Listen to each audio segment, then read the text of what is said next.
8 जून 1980 भारत के एक छोटे से राज्य त्रिपुरा में ऐसा कुछ हुआ जिसकी गूंज आज भी इतिहास के पन्नों में सुनाई देती है। ये सिर्फ एक दंगा नहीं था, बल्कि पहचान, जमीन और अस्तित्व की लड़ाई थी।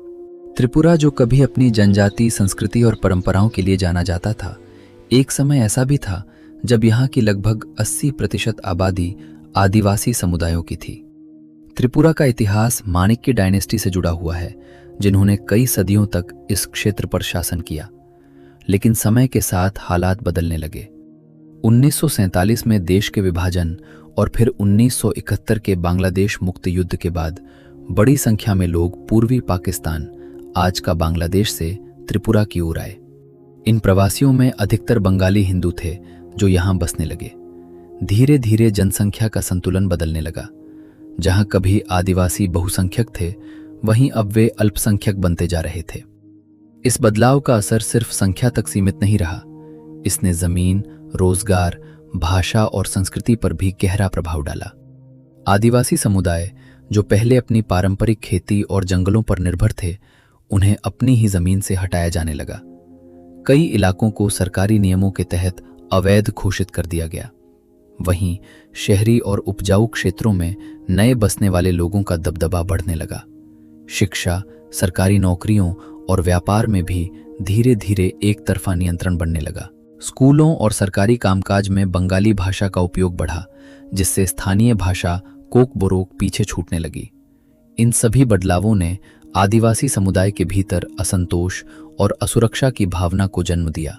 1970 के दशक तक ये असंतोष खुलकर सामने आने लगा। कई जगह विरोध प्रदर्शन हुए और इसी दौरान कुछ संगठनों का गठन हुआ, जिनमें से एक था त्रिपुरा नेशनल वॉलंटियर्स। हालात धीरे धीरे और गंभीर होते गए। छोटे छोटे संघर्ष अब बड़े टकराव का रूप लेने लगे। मई 1980 के अंत तक स्थिति विस्फोटक हो चुकी थी। और फिर 8 जून 1980 त्रिपुरा के मंडई क्षेत्र में हिंसा भड़क उठी। इस दिन कई जगहों पर हमले हुए। कुछ रिपोर्ट्स के अनुसार सैकड़ों लोग मारे गए। इसके तुरंत बाद जवाबी हमले भी शुरू हो गए।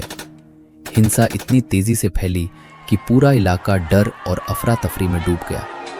घर जलाए गए, लोग मारे गए और मासूम भी इस हिंसा से बच नहीं पाए। सरकार ने कर्फ्यू लगाया और देखते ही गोली मारने के आदेश जारी किए, लेकिन तब तक नुकसान काफी हो चुका था।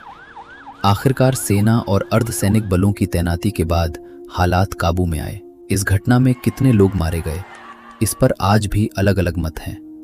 सरकारी आंकड़े कुछ और बताते हैं, जबकि कई स्वतंत्र स्रोत अलग संख्या पेश करते हैं। लेकिन एक बात साफ है, ये घटना त्रिपुरा के इतिहास का सबसे दर्दनाक अध्याय बन गई। 1980 के ये दंगे सिर्फ एक समुदाय के खिलाफ नहीं थे। ये वर्षों से बढ़ते तनाव, असमानता और गलतफहमियों का नतीजा थे। आज भी ये घटना हमें यही सिखाती है कि अगर समाज में संतुलन, सम्मान और संवाद न हो, तो छोटी सी चिंगारी भी बड़ी आग बन सकती है। आपके हिसाब से इस घटना से हमें क्या सीख लेनी चाहिए? नीचे कमेंट में जरूर बताएं। और ऐसे ही इतिहास की सच्ची कहानियों के लिए चैनल को सब्सक्राइब करना ना भूलें।